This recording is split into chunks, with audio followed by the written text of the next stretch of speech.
Syederalun, sebuah rumah makan di Blitar, Jawa Timur, menarik perhatian warganet dan viral di media sosial TikTok lantaran memberikan makanan gratis.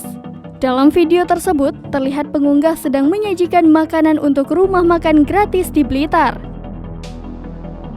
Terlihat juga beberapa pengunjung yang terdiri dari orang dewasa hingga anak-anak tengah mengambil makanan yang disediakan.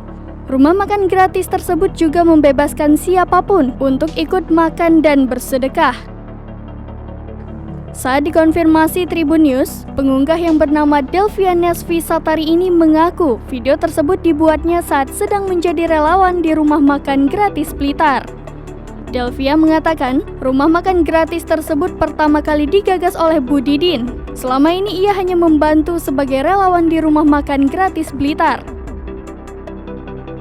Lebih lanjut, Delvia menuturkan, rumah makan gratis dibuka setiap hari mulai pukul 9 waktu Indonesia Barat sampai 14 waktu Indonesia Barat. Dalam sehari, rumah makan gratis bisa menyediakan sebanyak 12 kg nasi beserta sayur dan lauk pauk untuk pengunjung. Selain itu, rumah makan gratis juga selalu menyediakan beragam sayuran dan lauk yang berbeda setiap harinya.